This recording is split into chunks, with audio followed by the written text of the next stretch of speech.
박종준 전 경호처장님.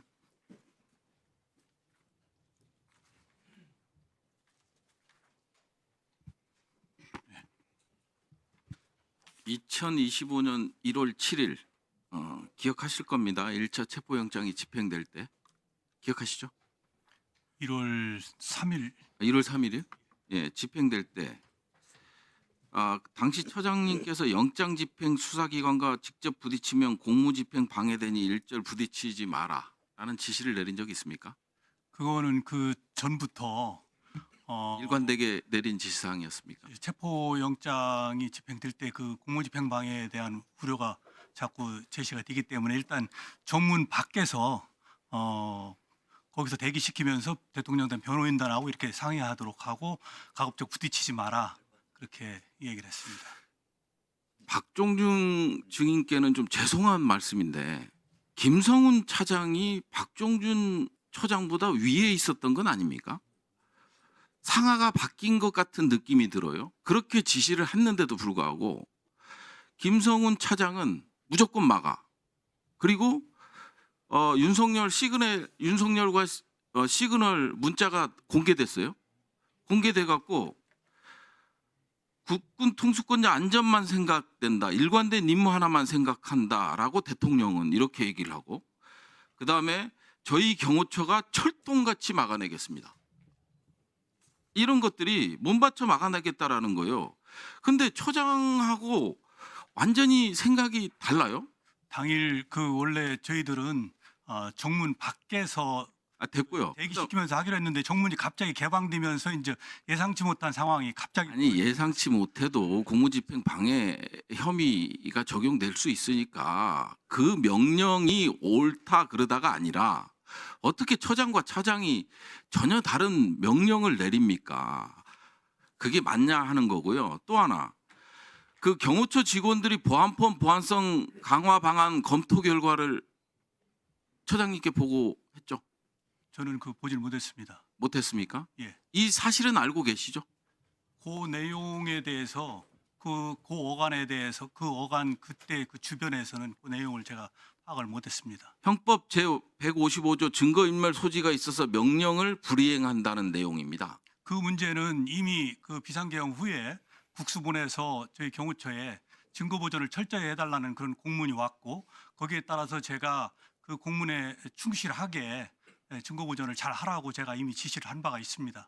그러니까 처장님 같은 경우는 어찌 됐든 그때 당시만 하더라도 경호처장이었잖아요. 네, 그렇습니다. 처장의 신분으로서 차장에게 휘둘려요. 이런 것들이 처장의 입장에서 봤을 때는 경호처 직원들의 안위부터 시작을 해서 공정한 법 집행 이런 것들이 있잖아요. 그런데 이제 증거 인멸을 시도해요.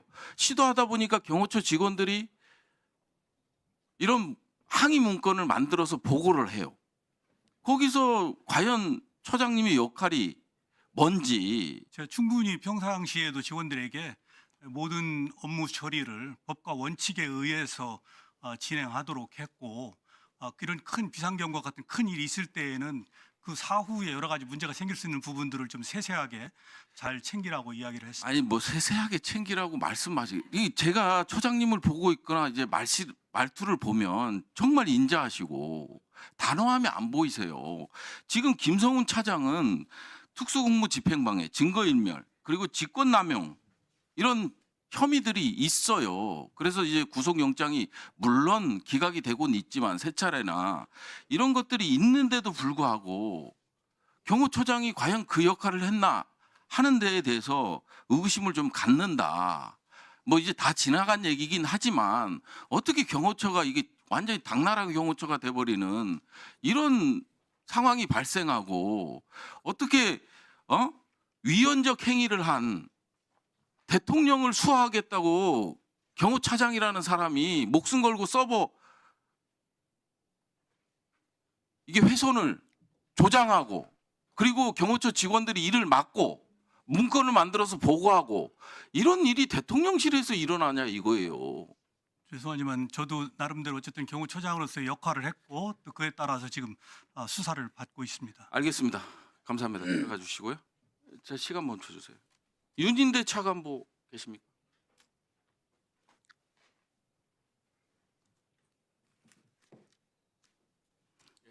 사실관계 좀 확인할게요. 예, 말씀하십시오.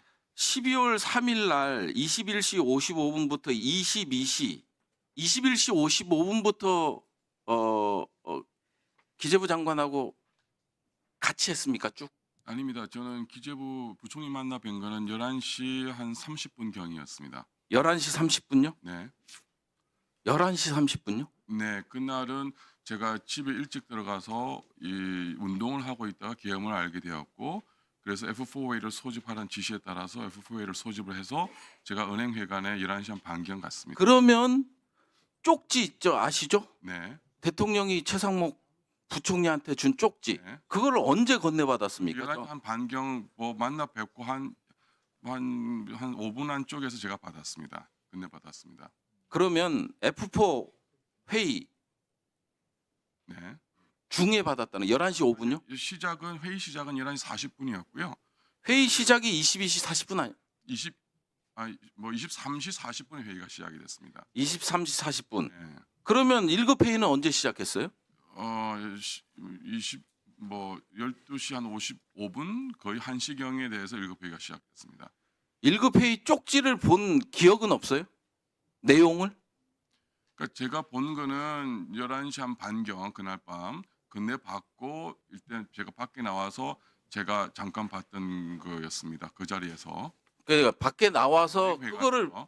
접혀 있었잖아요. 예, 접힌 걸 제가 접힌 걸 주머니에 넣었다가 저는 이제 그날 이제 참석자 챙겨야 되기 때문에 밖에 나온 상태에서 잠깐 열어봤더니 이제 내용을 인지를 하고 그 쪽지를 인지하고 최상목 경제부총리한테 뭐라고 보고를 했습니까? 근데 그 당시는 저희는 이제 뭐 환율 급등, F4A를 통해 가지고 환율 안정 메시지 발신 이런 것들이 너무 급박한 상황이라서 저는 이제 그걸 본 순간에는 아 이게 내 소관이 아니다 정도만 인식을 가지고 아니 그거를 제가 어떻게 처리할 생각 못했던 거죠. 아니 생각을 해보세요. 네. 예비비를 조속한 시일 내에 충분히 확보하고 보고할 것. 그 다음에 국회 관련 각종 보조금, 지원금, 각종 임금 등 현재 운영 중인 자금 포함 완전 차단할 것. 국가 비상 입학 네, 마무리해 주세요. 예. 국가 비상 입법 기구 관련 예산을 편성할 것. 차관보시잖아요. 네. 아 이런 쪽지 내용을 확인하고도 경제부총리한테 보고를 안 합니까? 아니요. 그 경제부총리가 혹시 다 알고 있는 내용 아니었어요? 다시 한번 말씀드리지만 제 담당은 아니었고요. 예비비는 부분들이 저는 그 당시 F4A에서 환율이 급등하는 상황이었고 긴급하게 또 윗분들 모셨기 때문에 자 그러면 얘는 가지고 최상목 있었습니다. 부총리는 윤석열 대통령한테 네. 옆에 실무자를 통해서 받았다고 했고 네. 윤석열은 쪽지를 준 적이 없다고 하는데 차관보께서는 들은 게 뭡니까? 이 쪽지 전달 과정에서 저는 누가 거짓말하는 그냥 겁니까? 들고 있으라는 말만 들었고 방금 의원님 말씀하신 내용은 저는 사후에 언론 보도를 통해서 알았습니다. 저 총리님께 딱 한 가지만 됐습니다. 한 가지만 여쭙겠습니다. 비상입법기구 설치와 관련돼서 총리의 입장에서 알고 계셨습니까 당시에? 전혀 몰랐습니다. 전혀 몰랐어요.